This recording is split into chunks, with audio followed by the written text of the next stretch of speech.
On reprend avec la section 7.3 où on va parler des problèmes de flow, cette fois-ci à coût minimal. Dans la section précédente, on est allé chercher un flow maximal, mais cette fois-ci, on va parler d'un coût minimal pour le flow dans ce réseau-là, et on va le faire à partir de l'algorithme du simplex réseau. Donc pour ça, on définit quelques nouvelles notions, puis on pourra se rendre à notre algorithme du simplex réseau. Donc, première définition, on va parler du coût de transmission d'une unité de flow dans un arc IJ. Ça veut dire que si j'ai un arc, par exemple, du sommet 1 à 2, le coût de transmission de une unité de flow, ça va vouloir dire que si je veux transférer 1 du sommet 1 au sommet 2, ça va me coûter un certain montant, dans ce cas-ci, 22 unités, probablement des dollars dans ce cas-ci, pour faire circuler une unité de flow de 1 vers 2. Si j'en fais circuler 2, ça me coûte 2 fois 22. Si j'en fais circuler 3, 3 fois 22. Ce coût-là, on va l'appeler CIJ. Donc le coût de 1 vers 2, ce serait C12. Et on l'indique entre parenthèses dans notre réseau pour ne pas le mélanger avec les autres valeurs de ce réseau-là. Donc on regarde justement l'exemple 7.31, 7.3.1 plutôt. Dans ce cas-ci, on a un réseau et on veut acheminer 15 unités de flow du sommet 1 au sommet 6. On cherche une solution admissible. Solution admissible, tout ce que ça veut dire, c'est que le flow est valide dans nos sommets. Et ensuite de ça, on va aller chercher quel est le coût total de notre solution qu'on a choisi. Donc, dans ce cas-ci, ce que je vais faire, c'est faire circuler un flow par des chemins quelconques. Donc, pour commencer, je pourrais faire le chemin 1 vers 2 vers 3 vers 6. Dans ce cas-ci, la valeur de mon chemin, ce sera 9, parce que l'arc 2, 3 ne peut pas dépasser 9.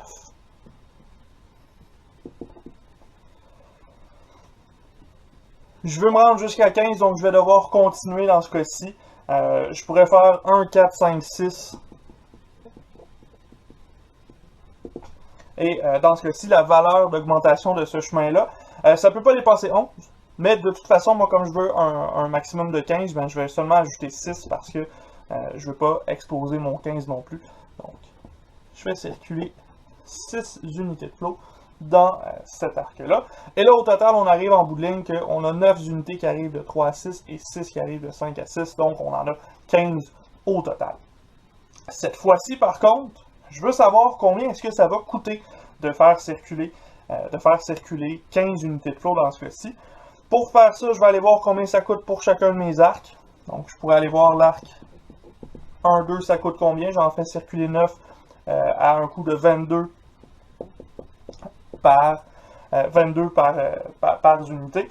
Donc, dans ce cas-ci, je vais arriver à 98 pour, pas 98, 198, pardon, pour mon total pour cet arc-là. Je vais faire l'arc 2, 3 qui demande 30 à chaque unité.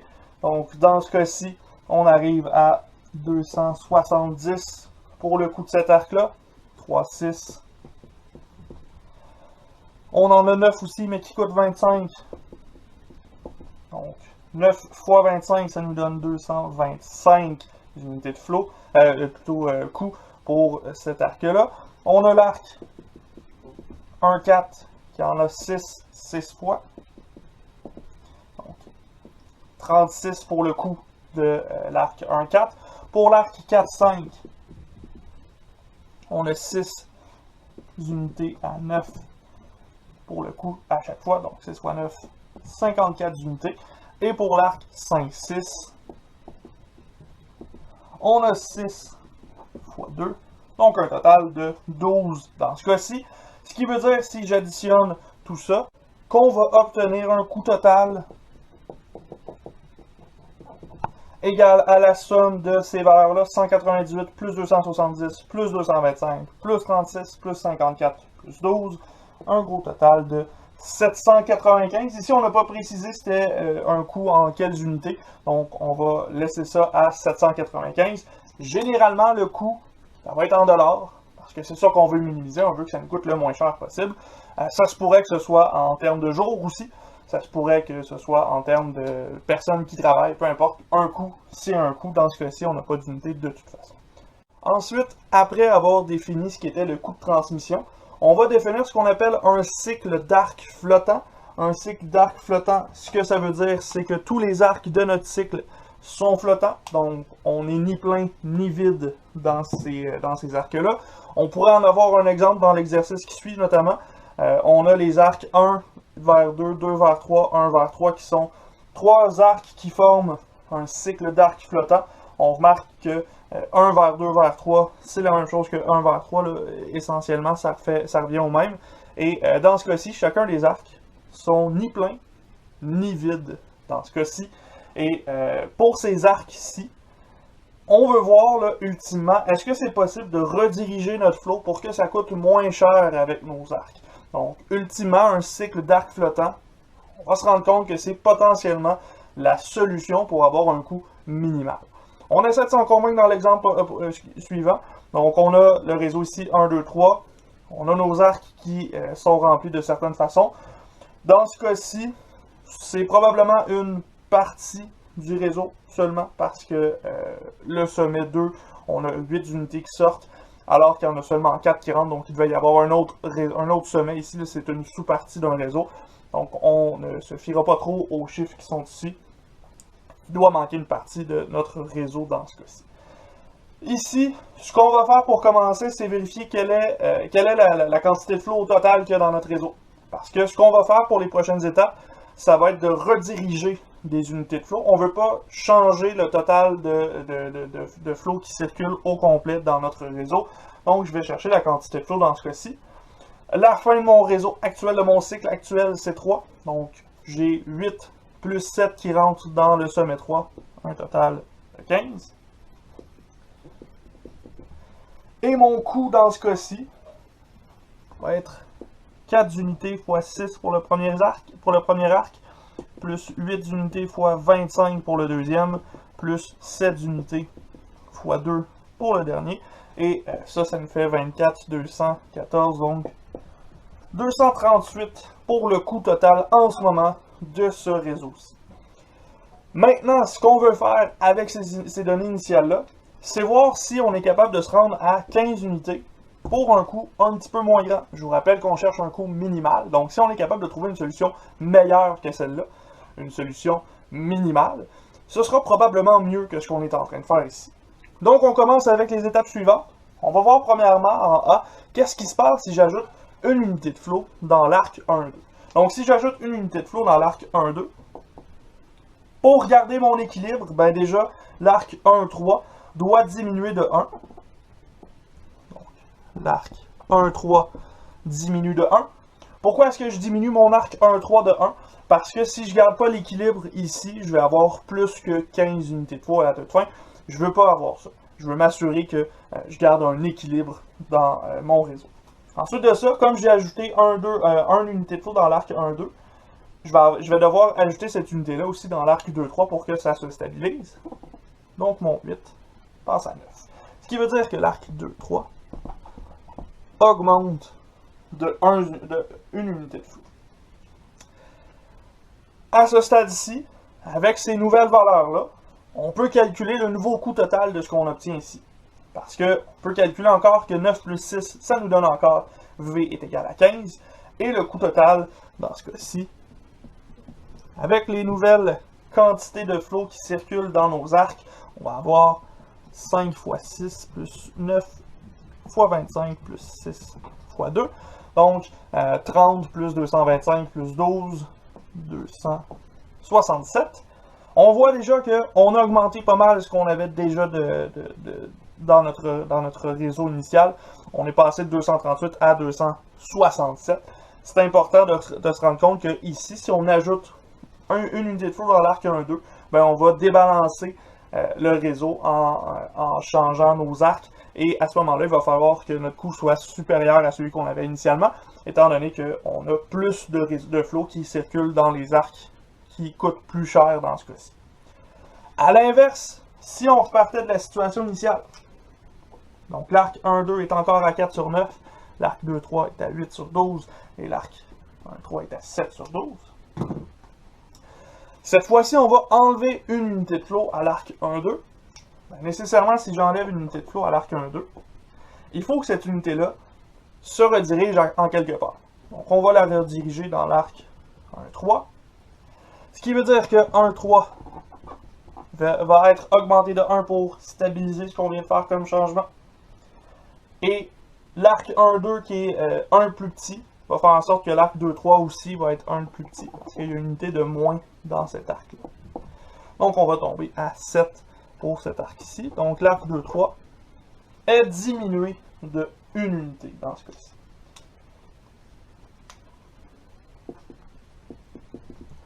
On va voir qu'est-ce que ça a comme effet sur notre coût dans ce cas-ci. On recalcule 3 fois 6 plus 7 fois 25 plus 8 fois 2. Dans ce cas-ci, 3 fois 6, 18, 7 fois 25, 175, 8 fois 2, 16, donc 209 comme coût total. On remarque que le coût est moins grand que celui qu'on avait initialement. Le coût a diminué parce qu'on s'est rendu compte qu'il y avait une manière plus efficace, moins coûteuse de transférer nos unités de l'arc 1, du sommet 1 au sommet 3 en passant par l'arc 1-3 directement. C'est un peu ça le but du cycle d'arc flottant quand on va traiter ces cycles-là. Ce sera de voir est-ce que c'est possible de redistribuer notre flow un petit peu mieux pour que ça coûte moins cher. Et c'est ce que l'algorithme du simplex va nous donner éventuellement dans cette vidéo-ci. Maintenant qu'on sait qu'est-ce que c'est un cycle d'arc flottant, on se donne un petit théorème qui va nous permettre de se rendre jusqu'à notre algorithme du simplex réseau. Donc, le théorème, c'est le suivant. On se dit que tous les problèmes de flow à coût minimal, donc les PFCM, ce qu'on étudie dans cette section-ci, si ces PFCM-là possèdent une solution optimale, ben c'est certain que ce PFCM-là va admettre une solution sans cycle d'arc flottant. Au moins une solution là, sans cycle d'arc flottant. Cette solution-là sera optimale, évidemment. Donc, ce que ça veut dire, c'est que les cycles d'arc flottant qu'on vient de trouver, ces cycles-là, on a vu premièrement que si on les modifie, on peut peut-être réduire le coût total de notre réseau. Ben, s'il existe un cycle d'arc flottant dans un réseau, nécessairement, ça veut dire que notre solution peut être optimisée, elle peut être meilleure que ce qu'elle est déjà. En prenant pour acquis que notre réseau peut avoir une solution optimale, évidemment. C'est sur ce théorème-là qu'on va reposer cet algorithme-là, justement l'algorithme du simplex réseau tout à l'heure. On va chercher les cycles d'arc flottant, tant qu'il y en a, on va les modifier. Si on ne peut pas les modifier, si on n'en a plus, on va considérer que notre solution est optimale. Pour faire ça, il va falloir qu'on se définisse trois nouvelles notions qui vont nous être très utiles dans notre algorithme. Premièrement, on va définir ce que c'est un arc de base. Un arc de base, ça va juste être un autre nom pour les arcs flottants dans un réseau. Donc, si un arc est flottant, on dit que c'est un arc de base. Dans l'autre cas, un arc hors base, ce que ça veut dire, c'est que l'arc est tout simplement pas flottant. Donc, il est soit plein, soit vide. Si on a un arc qui a zéro flow à l'intérieur, c'est que c'est un arc hors base. Si on a un arc qui est complètement rempli, c'est que c'est un arc hors base aussi. Donc, arc de base flottant, arc hors base saturé ou à flot nul. Ensuite de ça, on va définir ce qu'on appelle le coût marginal d'un arc. Là, vous avez une belle définition, plus ou moins facile à comprendre, qui se résume à une belle phrase. Donc, on regarde ça. C'est la conséquence nette sur le coût total de transmission du flot des ajustements provoqués dans un cycle d'arc de base par l'attribution de plus ou moins 1 à un arc de base. À un arc hors base, pardon. Qu'est-ce que ça veut dire, ça? En d'autres termes, si je modifie un arc hors base de plus ou moins 1, qu'est-ce qui va se passer sur le coût total? Est-ce que modifier un arc hors base de plus ou moins 1, ça va augmenter le coût total ou est-ce que ça va le diminuer? Finalement, est-ce que je peux modifier un cycle pour que mon coût total devienne moins grand? C'est ça ici que le coût marginal va nous indiquer. Le coût marginal va nous dire si ça augmente ou si ça diminue le coût total et ça va nous indiquer de combien ça l'augmente ou ça le diminue. Donc, ça y est, on a tout ce qu'il nous faut pour définir l'algo du simplex réseau. Cet algo-là, je vous le rappelle, a pour but de trouver un coût minimal pour une capacité déterminée. Donc, supposons que vous voulez faire circuler 15 unités de flow, ben, vous pouvez trouver un flow à coût minimal pour ces 15 unités-là. Si vous voulez en faire circuler, disons, 16, peut-être plus 25, là, mettons, on veut changer beaucoup le flow total, ça se pourrait qu'on ait à refaire l'algorithme au complet parce que la solution est vraiment uniquement pour la capacité déterminée. C'est pas pour toutes les capacités qu'on peut avoir. Donc cet algo-là, il se fait en 5 étapes. La cinquième étape nous ramène à des étapes précédentes tant et aussi longtemps qu'on n'a pas trouvé l'optimalité. Cet algo-là va de la façon suivante. On commence par injecter un flow dans le réseau et on veut que le flow qu'on injecte dans le réseau ne contienne aucun cycle d'arc flottant. Si on n'a aucun cycle d'arc flottant, ben déjà en partant, on va simplifier la vie. Il va y avoir beaucoup moins d'étapes à faire dans ce cas-ci. Et en plus, on risque d'avoir une solution optimale beaucoup plus rapidement. Ensuite de ça, on va faire une liste de tous nos arcs de base et une liste de tous nos arcs hors base. Lorsque ce sera fait, on va pouvoir aller calculer les coûts marginaux. Si ces coûts marginaux-là sont positifs, si tous les coûts marginaux sont positifs, donc si tous les coûts marginaux nous indiquent qu'on ne peut que augmenter le coût total, on est donc à une situation où notre solution est optimale, notre flow est optimal. Sinon, on ajuste le flow à partir du coût marginal le plus négatif. Donc celui qui va réduire le plus possible le coût total de notre réseau.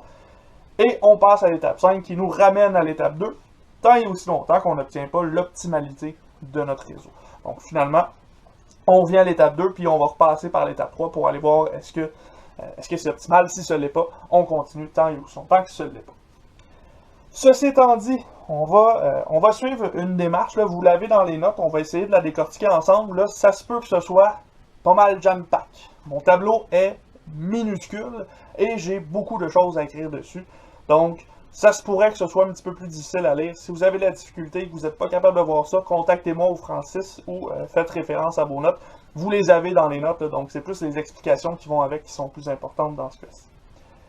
Donc, on se donne un exemple. Ce réseau-ci qu'on a vu tout à l'heure, réseau de 6 sommets, on a fait circuler 15 unités de flow dans ce réseau-ci. On a fait circuler 11 unités en dessous, 4 au-dessus, pour un total de 15. Et dans ce cas-ci, on cherche à trouver est-ce que ce flow-là est optimal. Évidemment, en ce moment, le flow ne sera pas optimal. On va voir qu'on peut l'augmenter, on peut l'améliorer plutôt avec l'algorithme du simplex. Donc, dans ce cas-ci, comme le flow est déjà injecté, l'étape 1, c'est déjà fait. On passe donc à l'étape 2, et cette étape-là nous demande de lister les arcs de base et lister les arcs hors base. On va lister les arcs hors base, ce sont les plus faciles à lister. C'est ceux qui sont pleins ou ceux qui sont vides. Donc, on commence par ceux qui sont pleins, les arcs saturés. Dans ce cas-ci, on regarde notre réseau, 4 sur 10, 4 sur 9, 4 sur 12, il n'y a rien de plein ici. 11 sur 13, c'est pas plein. 11 sur 12, c'est pas plein. Mais 11 sur 11, c'est plein. Donc, on a un arc saturé. L'arc 4-5, qui est rempli à 11 sur 11 et qui coûte 9 par unité. J'indique toutes ces informations-là pour pouvoir les utiliser lorsque je vais faire mes calculs. Reste maintenant à traiter les arcs à flot nul pour les arcs hors base. Ces arcs-là, c'est ceux qui sont à 0. Donc, c'est très simple dans ce cas-ci. 2 vers 4, 4 vers 3, 3 vers 5. Donc, 2, 4 qui est à 0 sur 1 et qui coûterait 3. On a 4, 3 qui est à 0 sur 7 et qui coûte 4. Et on a 5, 3, 5. Je vois pas pourquoi on écrit 5, 3 dans vos notes. Dans ce cas-ci, c'est pas dans ce sens-là. Ça doit être 3, 5 qu'on veut dire, à moins que j'ai mal fait mon arc. C'est de ma faute. C'est un code 18, donc l'arc qui va dans l'autre sens. Super important, je le modifie tout de suite pour ne pas l'oublier. Donc, 5, 3, qui est à 0 sur 9, et qui a un coût de 6 dans ce cas-ci. Maintenant, ce qu'il nous reste à faire, c'est de lister nos arcs de base. Et là, on va mettre lister entre guillemets dans ce cas-ci, parce que la liste qu'on va faire, ça va être un dessin, un schéma qui va nous donner tous nos arcs qui sont de base. Donc, ce sera le même réseau qui est ici, dans lequel on va omettre les arcs qui sont hors base. Donc, finalement, on redessine nos sommets 1, 2, 3, 6 et 4. Dans vos notes, on inscrit les informations sur ces arcs-là. Moi, je vais clairement pas avoir assez de place pour le faire. De toute façon, je l'ai en plus gros au-dessus. Donc, si vous voulez l'écrire, écrivez-le. Moi, je ne le mettrai pas ici. C'est pas nécessaire pour l'instant. Ensuite de ça, il faudrait qu'on calcule le coût total. Donc là, le coût total, vous allez faire 4 x 22, plus 4 x 30, plus 4 x 25, plus 11 x 6, plus 11 x 9, plus 11 x 2. Et vous allez additionner tout ça. Ça vous donnera 495.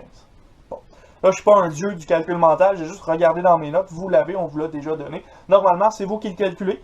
Faites appel à votre bonne amie, la calculatrice. Elle est meilleure que vous pour faire des calculs. Elle est meilleure que moi aussi pour faire des calculs. Il n'y a aucune honte à aller chercher ça. Ceci étant dit, j'ai mes deux listes de fait. J'ai mon coût total qui est calculé. Il me reste à aller calculer les coûts marginaux. Et là, les coûts marginaux, on va se faire un deuxième tableau. Moi, je vais couper la vidéo pour qu'on puisse avoir le tableau directement parce que c'est long de regarder dessiner. Donc, on se revoit avec ça. Puis, on va voir comment est-ce qu'on peut calculer ces coûts marginaux-là. Ça va être l'étape pas mal la plus importante dans notre algorithme. Donc, voilà, le tableau, c'est celui-ci. Vous l'avez à l'étape 3 dans vos notes. Allez le voir. J'ai essayé de le faire le plus possible là, avec l'espace que j'ai. Dans ce cas-ci, vous avez toutes les colonnes, arc, hors base, le cycle duquel fait partie notre arc, le coût unitaire de chacun des arcs de notre cycle, on va voir tantôt qu'est-ce que ça donne, le coût marginal résultant à la modification qu'on veut faire, les modifications maximales qu'on peut faire sur nos arcs, et la diminution que ça apportera sur notre coût total. Donc dans ce cas-ci, on va y aller pour chacun des arcs, on va lister chacun des arcs un après l'autre pour être certain qu'on comprend bien qu'est-ce qui se passe dans ce cas-ci. Donc, on va aller voir là, déjà pour les arcs hors base. On commence par les arcs saturés. Ensuite de ça, on va voir les arcs à flot nul. L'arc hors base saturé qu'on a, c'est l'arc 4, 5. Et cet arc-là, le cycle duquel il fait partie, c'est un cycle qui contient tous les arcs de notre réseau dans ce cas-ci. C'est un cycle qui est très gros. Il n'y a pas vraiment de modifications possibles, de modifications différentes possibles dans ce cas-ci. C'est-à-dire que si je modifie l'arc 4-5, ça modifie l'arc 1-4, qui va modifier l'arc 1-2, qui lui modifie l'arc 2-3 et l'arc 3-6. Et l'arc 5-6, évidemment, va avoir été diminué dès le départ ici. On va voir qu'est-ce que je veux dire par là. Donc déjà, l'arc 4-5, quelle est la modification que je peux lui faire? Cet arc-là, il est plein. Je ne peux pas ajouter d'unité ici. C'est certain que je vais en enlever un. Donc, j'enlève une unité de flot dans l'arc 4-5. Cet arc-là, 4-5, si j'en enlève un ici, ça veut dire que l'arc 5-6 aussi va être un plus petit parce qu'il y a une unité de flot qui rentre de moins dans cet arc-là. Dans cet arc-là. Donc, 5-6 diminue de 1. Par contre, si on était dans l'arc 3-6 qui est ici, ben cet arc-là, pour équilibrer ce qui s'est passé dans l'arc 5-6, il va falloir que j'y ajoute une unité de flot. Donc l'arc 3-6, on y ajoute une unité de flot afin de s'assurer que le moins 1 qu'on vient d'enlever en dessous est équilibré par la branche supérieure de notre arbre. Si j'ajoute une unité de flot dans l'arc 3-6, nécessairement, il faut qu'il y en ait une de plus dans l'arc 2-3. Et si j'ajoute dans l'arc 2-3, il faut qu'il y en ait une de plus aussi dans l'arc 1-2. 1-2. On y ajoute une unité de flot. Et là, nécessairement, si on ajoute dans l'arc 1-2, on doit réduire dans l'arc 1-4 parce qu'il y a la même quantité qui doit sortir quand même du sommet 1. Donc ici, l'arc 1-4 doit diminuer de 1. Et de toute façon, ça, on pouvait s'y attendre parce que l'arc 4-5 a été réduit de 1. Donc, il faut qu'on réduise aussi avant cet arc-là. Et là, ce qu'on va remarquer, c'est que nos plus-moins vont se balancer dans ce cas-ci parce qu'on a un nombre d'arcs qui est pair pour notre cycle. Et on s'assure qu'on continue d'arriver à 15 unités de flot à la fin et qu'on continue à arriver à 15 unités de flot aussi au début qui sortent de notre sommet 1. Dans ce cas-ci, j'ajoute les coûts unitaires pour chacun de mes arcs. Donc l'arc 4-5, l'arc 4-5 qui est ici, coûte 9. Mais comme j'ai enlevé une unité de flot, j'enlève 9 à cet arc-là. 5-6, je lui enlève une unité de flot qui coûtait 2. Donc, moins 2. L'arc 3-6, je lui ai ajouté une unité de flot qui coûtait 25. Donc, plus 25. 2-3, on a ajouté aussi, qui coûte 30. Plus 30. L'arc 1-2, on ajoute, qui coûte 22. Donc, plus 22. L'arc 1-4, on a enlevé une unité. Donc, moins 6 dans ce cas-ci. Pourquoi est-ce qu'on est allé chercher ces coûts unitaires-là? Pour pouvoir calculer facilement le coût marginal qui est à côté. Donc, notamment, là, ici, moins 9, moins 2, plus 25, plus 30, plus 22, moins 6. Calculez ça avec votre calculatrice si vous n'êtes pas à l'aise mentalement. Ça devrait vous donner plus 60. C'est ce qu'on retrouve dans vos notes. Ce que ça veut dire, c'est que le coût marginal d'enlever une unité de flot à l'arc 4-5 sera de plus 60. Ultimement, si j'enlève une unité de flot de 4 vers 5, nécessairement, je vais augmenter le coût total de 60 unités pour ce coût-là. Évidemment, comme j'augmente le coût marginal ici, c'est pas nécessaire de faire la suite, parce que la suite, c'est lorsqu'on a un coût qui est négatif, et nous, on veut aller chercher celui qui est le plus négatif. On va donc tout de suite se mettre des X ici.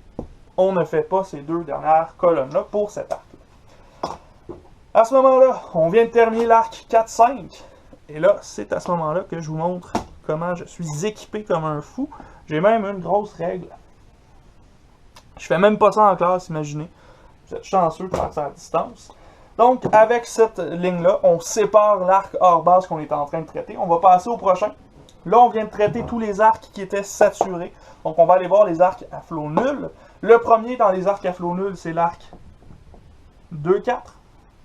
L'arc 2-4 qui est ici, qui est complètement vide. Et cet arc-là, ici, on va aller chercher le cycle dans lequel il fait partie. Donc, si j'ajoute... bon, ici, j'ai un petit peu vendu le punch, mais comme c'est un arc à flot nul, la seule chose que je peux faire dans cet arc-là, c'est ajouter une unité de flot. C'est sûr, hein, parce que je ne peux pas en enlever, il est déjà vide, il n'y a rien à enlever dans ce cas-ci, donc j'ajoute une unité de flot. Mais si j'ajoute une unité de flot de 2 vers 4, là j'ai plusieurs choix, je pourrais en enlever de la fin, puis faire un très gros cycle très désagréable, ou je pourrais juste en ajouter une unité de flot là, de 1 vers 2. Donc ici, si j'ajoute dans 2 vers 4, je dois ajouter dans 1 vers 2. Et si j'ajoute dans 1 vers 2 pour équilibrer la modification, j'enlève de 1 vers 4. Donc, je vais avoir là, un plus 1 pour l'arc 2-4, un plus 1 pour l'arc 1-2, et un moins 1 pour l'arc 1-4. De cette façon-là, ça stabilise la modification que j'ai faite ici, et ça garde là, le V égale à 15 pour mon problème actuel. Ceci étant dit, je vais aller voir quel est le coût unitaire pour chacun de mes arcs. L'arc 2-4, j'ai ajouté une unité qui coûte 3, donc plus 3. L'arc 1-2, j'ai aussi ajouté une unité qui coûte 22. Et l'arc 1-4, j'en ai enlevé une qui coûtait 6. Bon, là, on peut tout de suite s'attendre à ce que ce soit très positif, parce que plus 3, plus 22, moins 6, ce ne sera jamais négatif. Dans ce cas-ci, ça nous donne un plus 19. Donc, d'ajouter une unité de flot de 2 vers 4, ça va coûter 19 de plus au coût total. Ce qui veut dire que c'est une mauvaise idée. On va se mettre des X tout de suite. On ne reviendra pas à ces colonnes-là. On passe à notre prochaine valeur d'arc. Après avoir fait une belle ligne droite. Après l'arc 2-4, on tombe à l'arc 4-3 dans ce cas-ci. Donc, on va aller traiter cet arc-là, 4-3. Cet arc-là, 4-3, c'est celui qui est ici, en diagonale. Et cet arc-là, ici, on peut trouver deux cycles à peu près équivalents là, pour le stabiliser, soit par en haut, soit soit vers l'avant, soit vers l'arrière. Les deux sont plus ou moins équivalents. Là. Il y en a un qui est meilleur que l'autre parce qu'il va coûter moins cher. Nous, c'est ce qu'on va faire. On va aller chercher vers l'arrière dans ce cas-ci. Donc, si je traite l'arc 4-3, celui-là, cet arc-là, 4-3, il est vide. C'est quoi la seule modification que je peux faire? Je peux seulement lui ajouter une unité de flot. Si j'ajoute une unité de flot, ben dans le sommet 3, il y a un de plus qui rentre, sauf si j'équilibre ce qui entrait dans l'arc 2-3. Donc, dans l'arc 2-3, je vais réduire de une unité. Si je réduis l'arc 2-3 de 1, je réduis l'arc 1-2 de 1 aussi. Et si je réduis l'arc 1-2, je dois augmenter l'arc 1-4 de 1. À ce stade-ci, J'ai équilibré la modification de l'arc 4-3. Donc, j'ai soustrait dans la branche supérieure et j'ai additionné dans la branche inférieure. Je peux aller chercher mes coûts unitaires pour chacun de mes arcs dans ce cas-ci. L'arc 4-3 coûte 4 de plus. Donc, on ajoute 4. L'arc 2-3 coûte 30. Une chance qu'on a soustrait dans cet arc-là, ça nous donne moins 30. L'arc 1-2 nous coûte 22. Donc, on soustrait 22 dans ce cas-ci. L'arc 1-4 nous coûte 6. On additionne 6 ici. On fait le total de ces coûts unitaires-là. On arrive à moins 42. Donc, on a un coût marginal qui est négatif. Qu'est-ce que ça veut dire, un coût marginal négatif? Ça veut dire qu'on réduit le coût total. Donc, on vient de faire quelque chose qui est efficace. Là. On vient de trouver quelque chose qui n'est pas pire pour notre problème. On voulait réduire le coût total. On le réduit de 42 dans ce cas-ci si on fait bouger une unité dans l'arc 4-3 dans ce cas-ci. On ne traitera pas tout de suite la modification et la diminution. On va aller voir si notre dernier arc hors base peut modifier notre réseau aussi. Puis on va aller voir là, à ce moment-là, c'est lequel qui va donner la plus grosse diminution si le prochain diminue aussi. Donc, je laisse les deux dernières colonnes vides. On revient dans un instant lorsqu'on aura fait la prochaine ligne de notre tableau.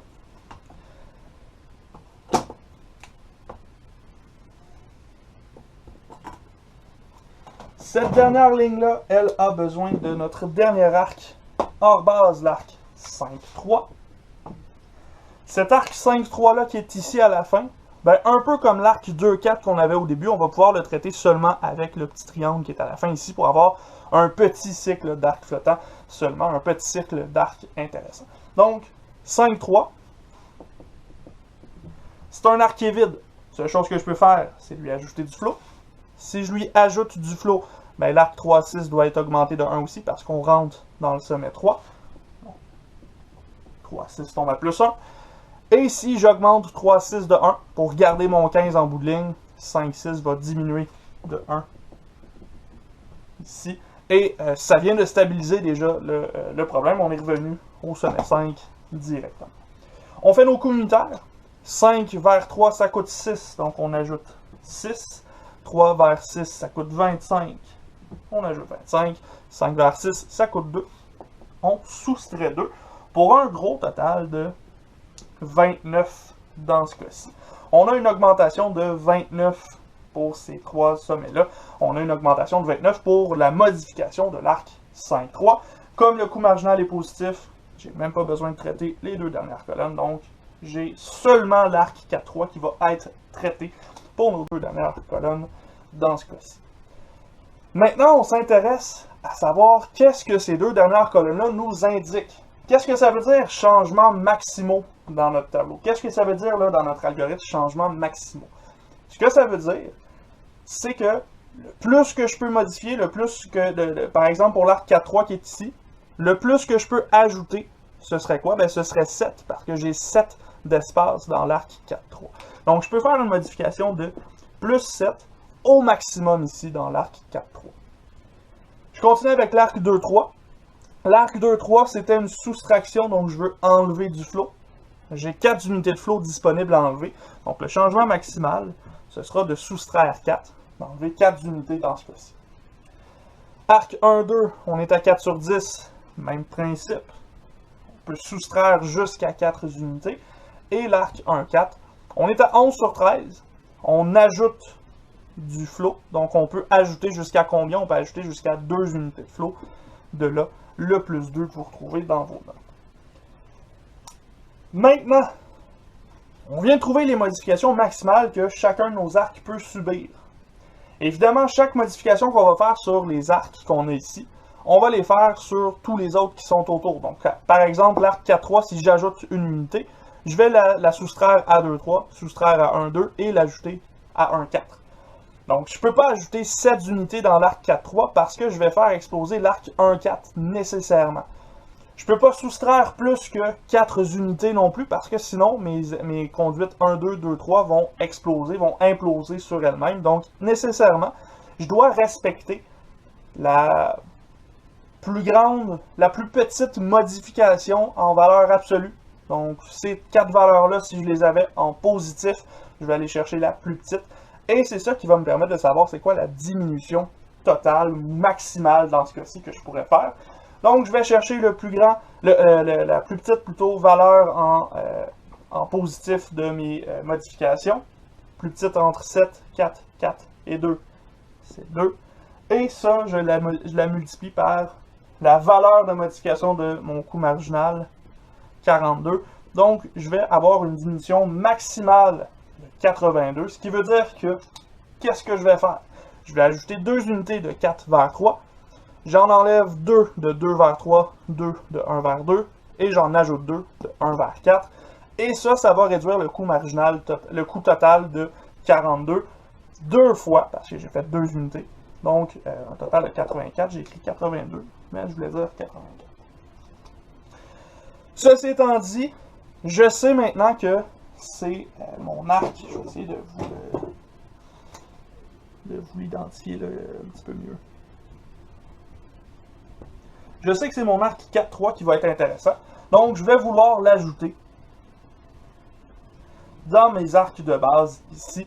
Et je vais vouloir l'ajouter avec la valeur qu'il a. Bon, c'est pas important, je vous ai dit que je ne l'écrivais pas dans le petit tableau de toute façon. Mais ce qui va être important de faire, c'est d'aller le modifier dans le réseau initial pour être certain qu'on n'oublie pas cette modification-là. Donc, c'est justement ce qu'on va faire à l'étape 4. Étape 4, on met à jour les valeurs. Donc déjà, l'arc 4-3, on l'augmente de 2. L'arc 2-3, on le diminue de 2. 1-2, diminué de 2. 4, augmenté de 2. De cette façon-là, on vient de diminuer le coût total. On va le revoir dans notre prochain tableau. Là, je vais aller modifier ce tableau-ci qui est en bas pour avoir les vraies valeurs et les valeurs qui fonctionnent dans ce cas-ci. Par la magie du cinéma, mes tableaux sont effacés. Je peux continuer sans problème. Vous avez à les redessiner. C'est le problème de faire ça sur papier. Moi, je le fais sur un tableau. Je peux le faire comme je veux. Donc, ceci étant dit, comme j'ai fini ma première itération, disons, de mon problème, je vais me rendre compte que j'ai encore pas trouvé l'optimalité. J'avais un coût marginal qui était négatif, donc nécessairement, je reviens à l'étape 2. L'étape 2, c'est quoi? C'est dresser mes listes. Donc, mes listes d'arcs de base et hors base. Je recommence avec mon nouveau réseau ici. J'ai modifié des valeurs d'arcs, donc certains arcs qui étaient de base qui vont devenir hors base et des arcs qui étaient hors base qui vont devenir de base. Ce qui veut dire que je dois refaire ces étapes-ci directement. Donc, je vais commencer encore par mes arcs hors base. C'est toujours les plus faciles à faire, ceux-là. Je commence par les arcs saturés, donc les arcs qui sont pleins. On a l'arc 1-4 qu'on vient de remplir, qui est à 13 sur 13 et qui coûte 6. On a l'arc 4-5 qui était déjà plein à 11 sur 11 et qui coûte 9. On a les arcs à flot nul maintenant. L'arc 4-3 a maintenant du flot, donc il n'est plus à flot nul. On peut avoir 2-4 et 5-3 seulement. 2-4 qui est à 0 sur 1 qui coûte 3 et 5-3 qui est à 0 sur 9 et qui coûte 6. Ensuite de ça, je dois faire mes arcs de base. Donc, je dois aller chercher le réseau qui contient seulement les arcs qui sont flottants.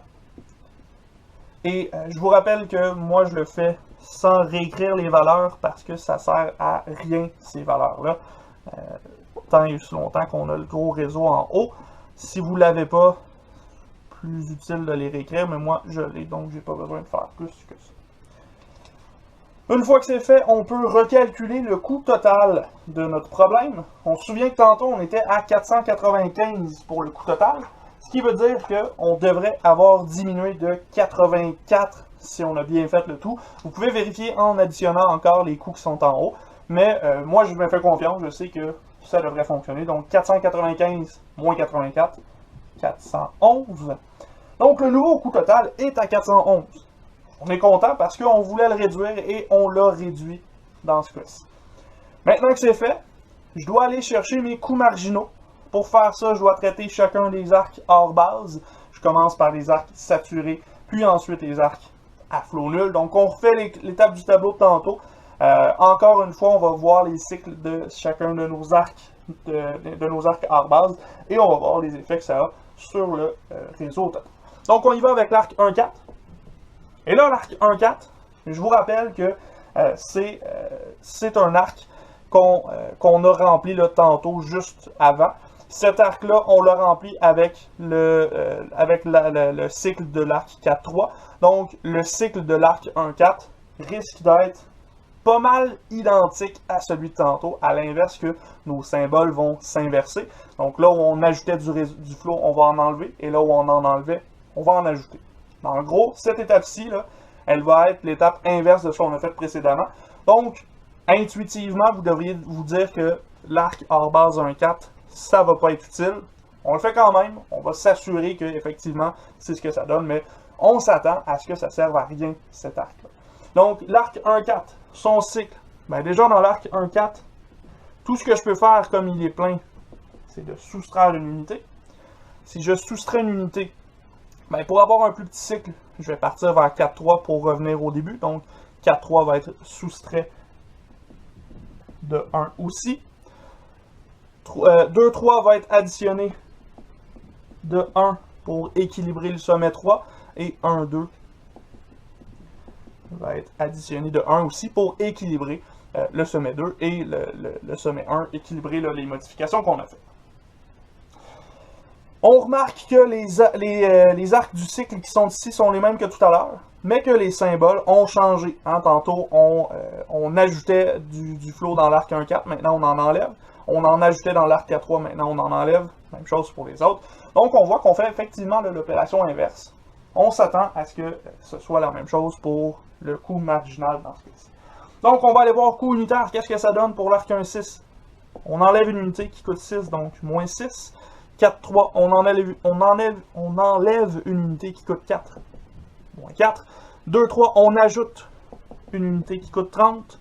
1-2, on ajoute une unité qui coûte 22, pour un total de plus 42. C'est l'inverse, l'opposé plutôt de ce qu'on avait tantôt. On avait moins 42, maintenant on a plus 42. C'est normal, on vient de faire les opérations inverses. Donc, on vient de confirmer ce à quoi on s'attendait. Cette modification-là ne serait pas très intelligente. Pensons-y un peu. On vient de faire cette modification-là pour rendre le problème plus optimal. Est-ce qu'on veut vraiment effacer ce qu'on vient de faire et revenir sur nos pas? Pas vraiment. Donc, on s'attendait à ce que cette étape-là ne soit pas la meilleure dans ce cas-ci. On fait une petite ligne. On continue avec notre arc 4-5.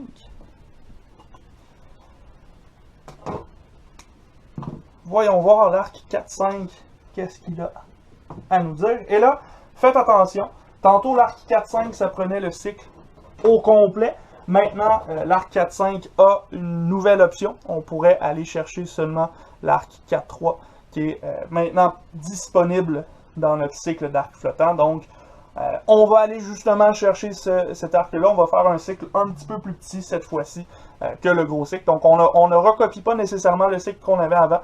On doit en faire un nouveau parce que ça se peut que ce soit différent dans ce cas-ci. Donc, 4-5, c'est un arc qui est saturé. Seule option, c'est de diminuer de 1.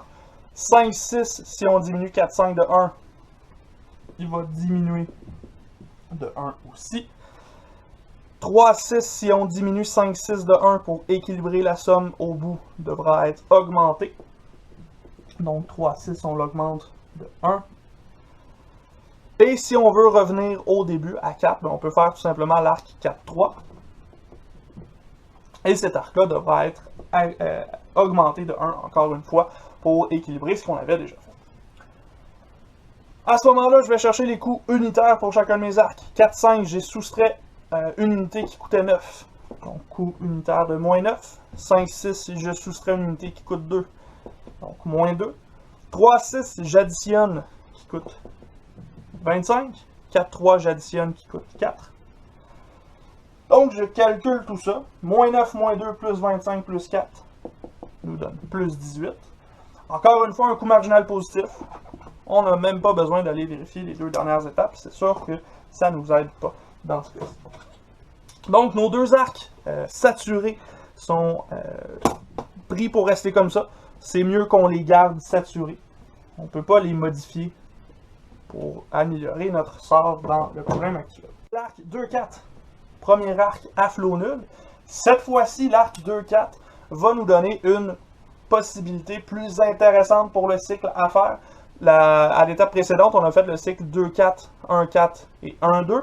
Cette fois-ci, On peut aussi faire 2-4, 4-3 et 2-3. C'est celui qu'on va aller chercher dans ce cas-ci, parce que le précédent, on l'a déjà fait, hein? Puis on sait que ça a un coût marginal positif, ça ne me sert à rien d'aller le rechercher. Je vais aller chercher un autre qui est potentiellement plus intéressant dans ce cas-ci. Et là, ici, 2-4, c'est un arc vide. Donc la seule modification que je peux faire, c'est plus 1. Si j'additionne 1 au sommet 4, ça veut dire nécessairement que du sommet 4, il doit sortir une unité de plus. Donc 4-3 va être augmenté aussi. Et si j'augmente ce qui arrive dans le sommet 3 ici, pour que ça reste équilibré de l'autre côté, il faudrait que je diminue ce qui entre dans le sommet. Donc 2-3 ici.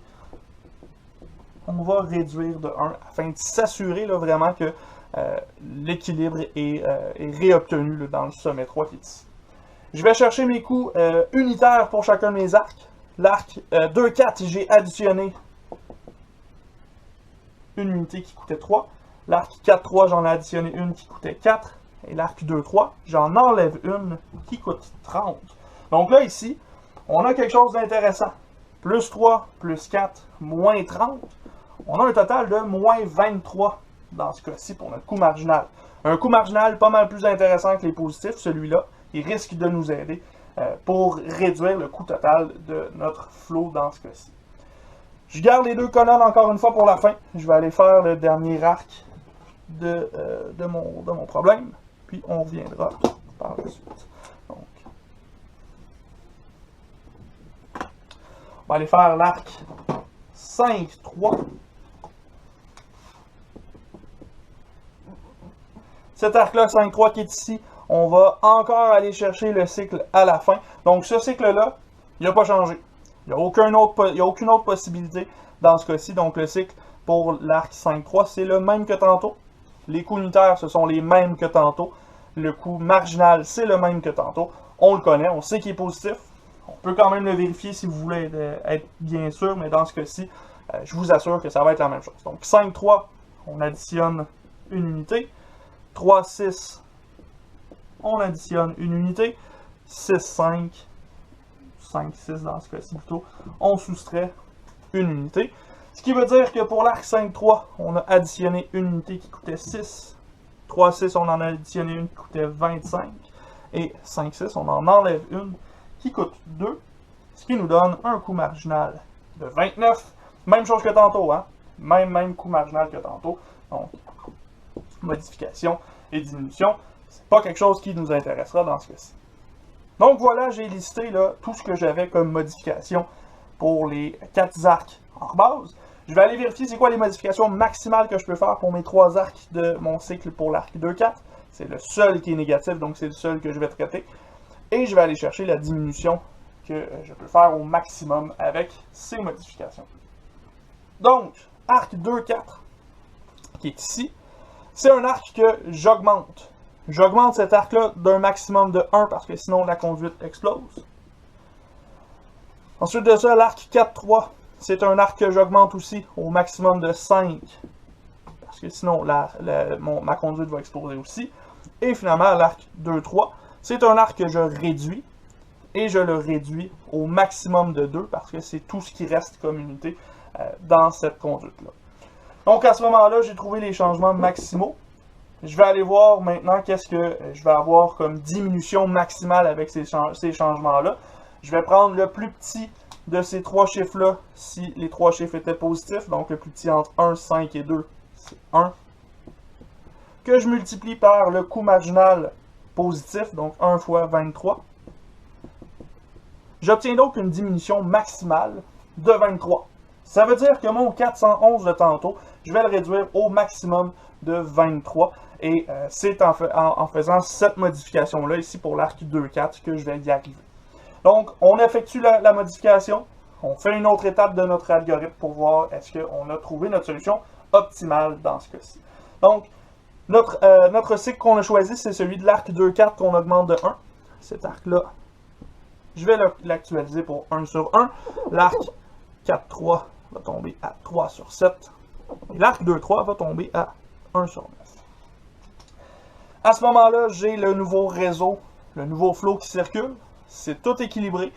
Ça coûte un peu moins cher, ça coûte 23 unités moins cher en réalité. Donc à ce stade-ci, je reconstruis mes listes, je vais refaire mes coûts marginaux et on verra si on a encore une modification à faire. Donc j'efface mes tableaux, on se revoit dans un instant. Voilà, tout est effacé. On continue. Donc, avec ce nouveau réseau-là, je refais mes listes. Je vais retrouver mes arcs saturés, mes arcs à flot nul, et je vérifie est-ce qu'il y a quelque chose que je peux modifier dans ce cas-ci. Donc, ici, déjà, dans mes nouvelles listes, dans mes arcs saturés, je vais tomber à 3 arcs, parce que l'arc 2-4, je l'ai rempli. Il y avait une seule place dans cet arc-là, je l'ai utilisé. Donc, je vais avoir l'arc 1-4 qui est encore plein, à 13 sur 13, qui coûte 6. L'arc 2-4, qui est plein à 1 sur 1, et qui coûte 3. Et j'ai l'arc 4-5, qui est à 11 sur 11, et qui coûte 9. Mes arcs à flot nul, il en reste un seul, c'est l'arc 5-3. Il est à 0 sur 9, et ça coûte 6 dans cet arc-là. Et mes arcs de base, 1, 2, 3, 4, 5, 6. J'ai 1, 2, j'ai 2, 3, 3, 6, 4, 3, 5, 6. Et avec ces arcs-là ici, mes arcs de base, je vais aller chercher un nouveau coût total, puis je pourrais aller vérifier les coûts marginaux de ces modifications possibles là, sur les arcs en base. Donc, coût total dans ce cas-ci, on peut recalculer tout ça avec le réseau qui est ici, ou on peut prendre le 411 qu'on avait, moins 23, on sait que c'est ça la diminution qu'on a faite, ça nous donne 388, vérifiez-le là, avec les chiffres qui sont au-dessus, ça devrait effectivement donner 388 dans ce cas-ci. Compris pour que nos arcs hors base là, ne modifient pas en bien le coût total. On espère que nos coûts marginaux soient tous positifs parce qu'on est tanné d'effacer nos tableaux. Donc, on se lance là-dedans. On a à traiter les arcs hors base. On a 3 arcs saturés, un arc à flot nul. Donc, il va falloir aller chercher chacun des arcs saturés. On a l'arc 1-4 pour commencer. Même arc que tantôt. Et cet arc-là, 1-4, a le même cycle possible que tantôt parce que l'arc 2-4, il est saturé. Je ne peux pas l'utiliser dans mon cycle. Ça veut dire que je vais devoir aller chercher le même cycle que tantôt. Ce qui veut dire que 1-4, comme il est plein, je peux seulement lui enlever des unités. 4-3. Comme j'enlève à 1-4, j'enlève à 4-3. 2-3. Comme j'enlève à 4-3, je dois ajouter à 2-3. Comme j'ajoute à 2-3, j'ajoute à 1-2. C'est le même cycle qu'à l'étape précédente. On s'attendait à avoir ça ici. Les coûts unitaires sont évidemment les mêmes, encore une fois, donc moins 6, moins 4, plus 30, plus 22. Le coût marginal est encore à plus 42, ça n'a pas changé dans ce cas-ci. Donc on néglige les deux dernières colonnes. Et là, comme j'ai fait beaucoup de lignes, je suis tanné. Je laisse la règle de côté, j'ai déjà retrouvé mes habitudes de classe. Je suis désolé. On continue donc avec le prochain arc saturé, l'arc 2-4. L'arc 2-4 qu'on vient de modifier. Hein? On vient de le modifier. On s'attend à ce que cette modification-là reste pas mal la même. On s'attend à ce que cette modification-là qu'on a faite dans un sens, dans l'autre sens, ce soit pas mal le même cycle. Mais la différence, c'est que le coût marginal devrait être positif dans ce cas-ci. Donc, l'arc 2-4 qu'on a ici, comme il est plein, tout ce que je peux faire, c'est lui enlever une unité de flot. Si j'enlève à 2-4, j'enlève à 4-3. Si j'enlève plutôt à 4-3, j'ajoute à 2-3. Même cycle que tantôt, même modification que tantôt. Il nous reste à chercher les coûts unitaires dans ce cas-ci. 2-4, on enlève une unité qui coûte 3. 4-3, on enlève une unité qui coûte 4. 2-3, on ajoute une unité qui coûte 30. Pour un total de plus 23. Évidemment, c'est l'inverse de ce qu'on avait tantôt. Donc, c'est un résultat auquel on s'attendait dans ce cas-ci.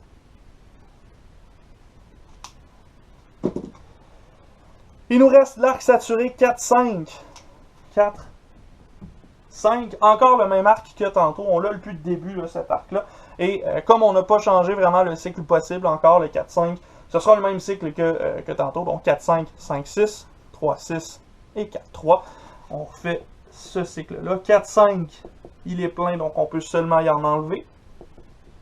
5, 6, si j'enlève à 4, 5, j'enlève à 5, 6 aussi. Pour équilibrer le sommet 6, j'ajoute à 3, 6. Pour équilibrer le sommet 3, j'ajoute à 4, 3.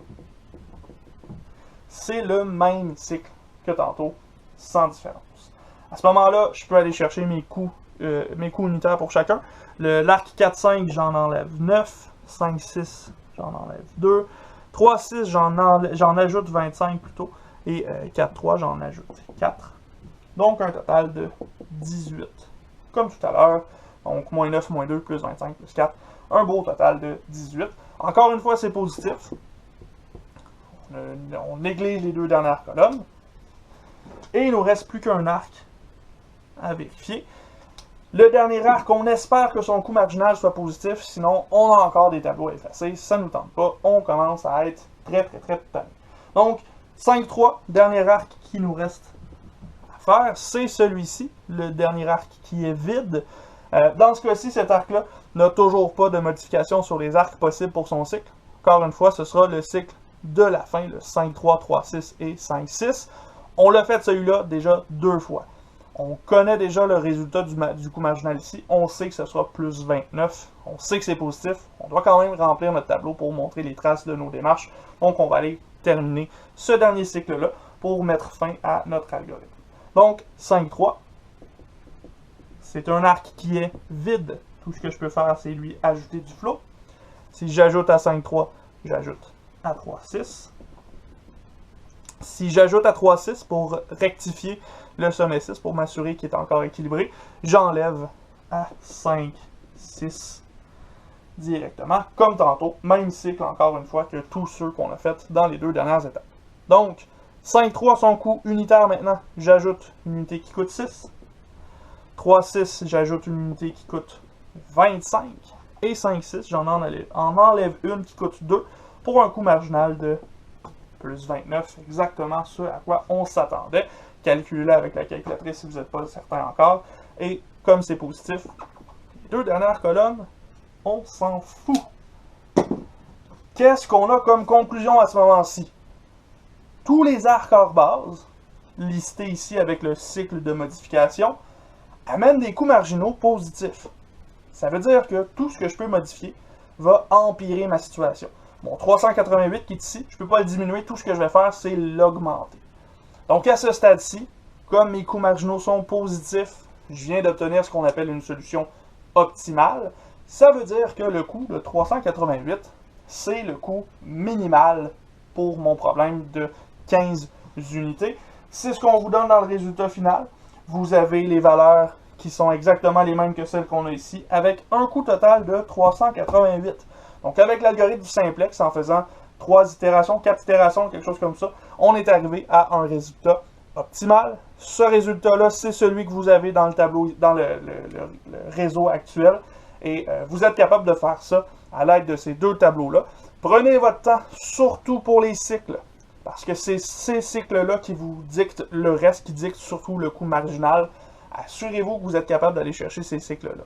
Si vous avez de la misère à aller chercher ces cycles-là, c'est là qu'il faut lever le drapeau rouge puis nous écrire à Francis et à moi pour nous dire « Allô, je suis dans la merde, aide-moi » pour qu'on puisse vous aider à comprendre ces cycles-là parce que l'algorithme du simplex réseau, c'est basé sur le fait que vous êtes capable de trouver les bons cycles. Si vous n'y arrivez pas, vous n'arriverez jamais au coût marginal, donc jamais à la solution optimale. Sur ce, on se revoit dans un prochain vidéo. Je vais faire les exercices l'exercice de 7.3, celui qui suit, dans une autre vidéo parce que celui-là, je le trouve pas mal long. Je pense que vous êtes déjà tanné. Donc, on se revoit dans un prochain vidéo, puis ensuite de ça, vous pourrez passer au chapitre 8 sans problème.